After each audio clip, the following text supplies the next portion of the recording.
Gene Clark. And when I think of Gene Clark, I want you all to know that not only do I run the Country Memory Show, but I'm also a big classic rock fan.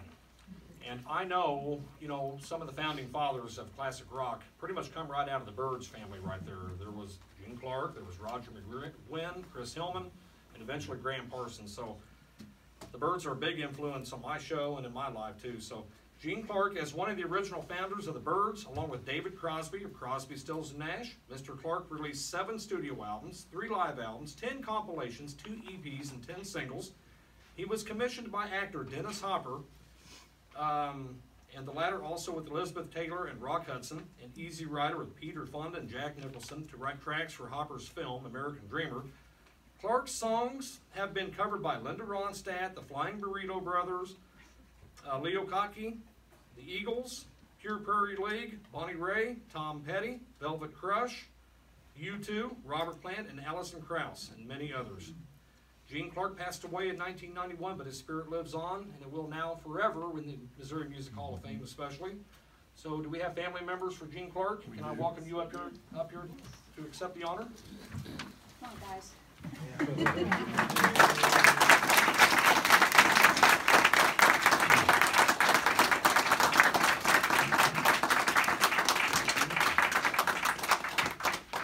Can we start off on introducing yourselves? Yes, I'm Chris Clark Davis. I'm Bonnie Laible Clark.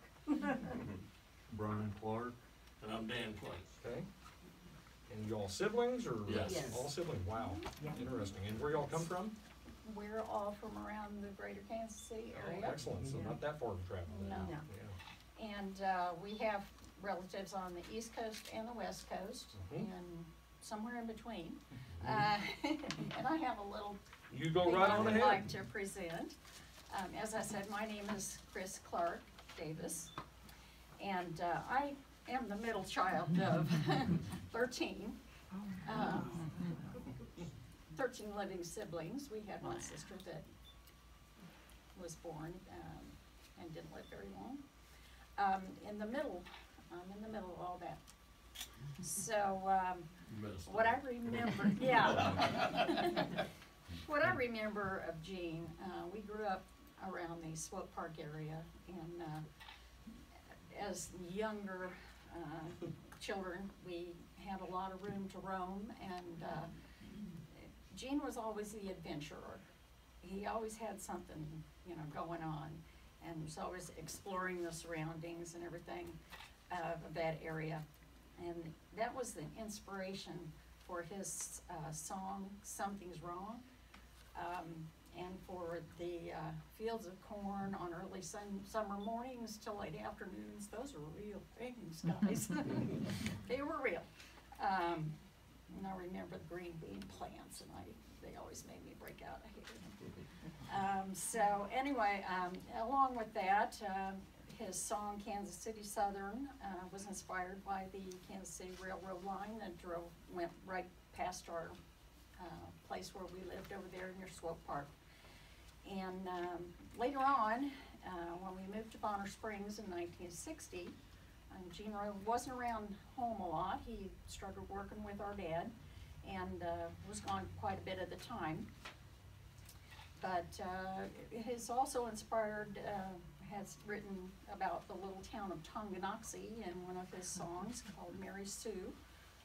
And by the time he left home, I think I was probably about in 6th or 7th grade. And I had always known that he was a good singer, but I had no idea until in recent years, his music legacy. I mean, had no idea of all the songs that he had written and recorded, and I always knew that there was he was out there.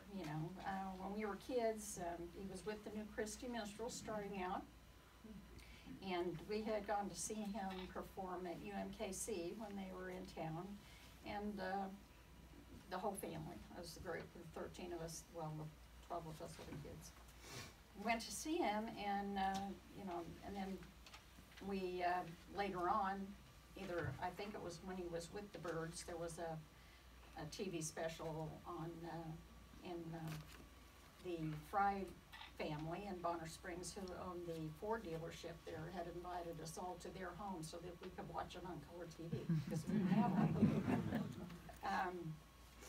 And I had seen him in concert a few times after that, after the Byrds, and he performed with different groups that he had formed. And one time in particular, I remember it was in the early 80s, there was a Byrds tribute band that he had together that was playing at the Midland Theater in Kansas City. And after that performance, we had a chance to visit with him for a little bit, and I remember one young lady coming up to him, and at that time he was wearing a cross around his neck on a chain. And this little gal said, "Is that for real?" And he said, "Well, what do you mean, is that for real?" And she says, "Well, are you a Christian?" And he said, "Yeah, yes, of course I am." And so I know that even though he had his struggles, that he would eventually end up in the right place. So to that means to me that there is no misunderstanding, as is one of his songs, that he didn't sell his soul to brighten his role.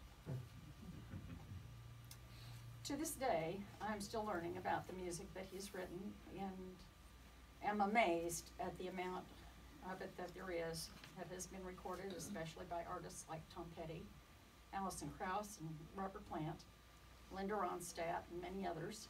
I also remember the Turtles singing the song "You Showed Me," and thinking that was such a cool song when I was a kid, and had no idea that my brother had written that song until many years later.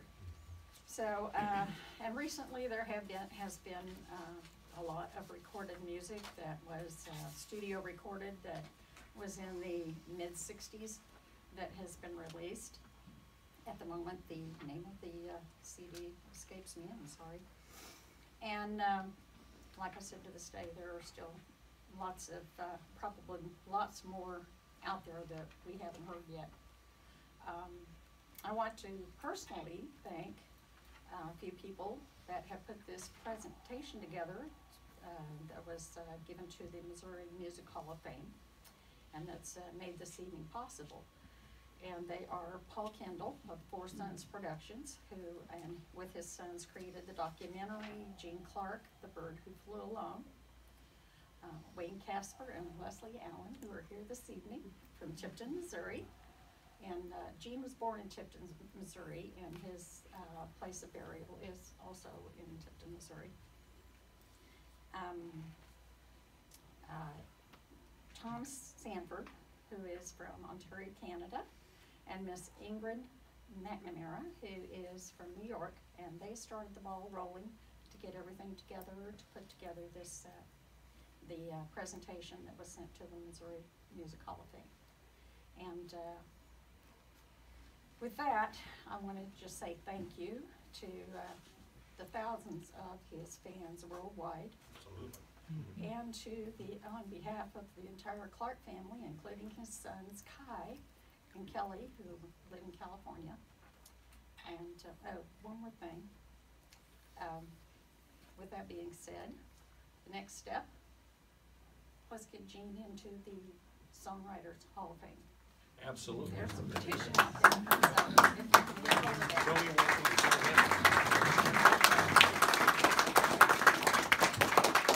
So now welcome Gene Clark into the Missouri Music Hall of Fame. I'm a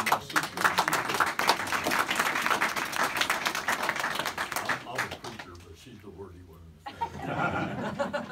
But I wanted to share a personal memory of Gene. Absolutely.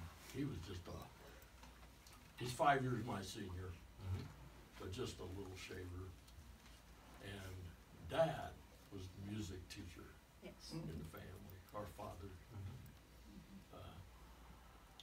And the only instrument in the house at one time was a Tennessee flat top box.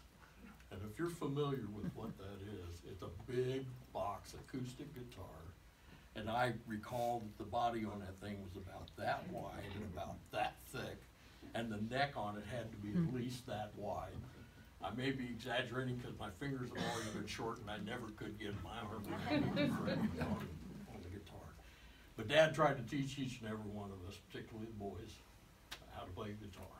The flat top box. The flat top box. Johnny Cash and Roseanne Cash and And, Cowboy Copus made that and, very popular instrument. And Gene would sit down in a chair and lay that guitar down on his lap to learn how to. That is a good story. Dad not only played guitar, he played mandolin, harmonica, and late in his life a chord organ.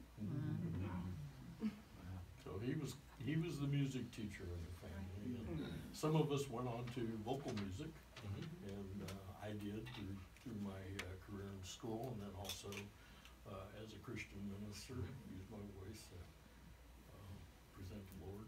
There you go. Amen. Hallelujah. Really amazed. You know, there have been times in my life when I felt disconnected from my brother, but tonight you've all helped me feel more connected.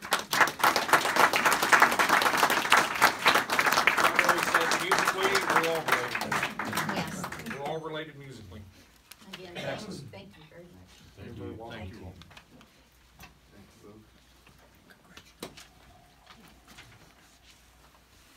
Well, Thanksgiving was just a couple of days ago. Does anybody got any room left in their stomachs? We have a nice little table full of sandwiches and drinks and right out there, and let's just kind of mingle around and talk. And Tell them where the music, the Hall of Fame room is, like upstairs. that's right. So the Music Hall of Fame, you're going to go down the hallway, and Mike, is it up the elevator or up steps? Either. You go up the steps or elevator. It's on the second floor, and you can't miss it. You get up the elevator, and there it is. And if you haven't been there, check it out, because there's a lot of, there's a lot of rich history. And again, don't forget to vote for next year's, because, me being the country guy, I can think of 3 prominent country musicians that are not in there: Porter Wagner, Helen Cornelius, and Leroy Van Dyke. They come to mind.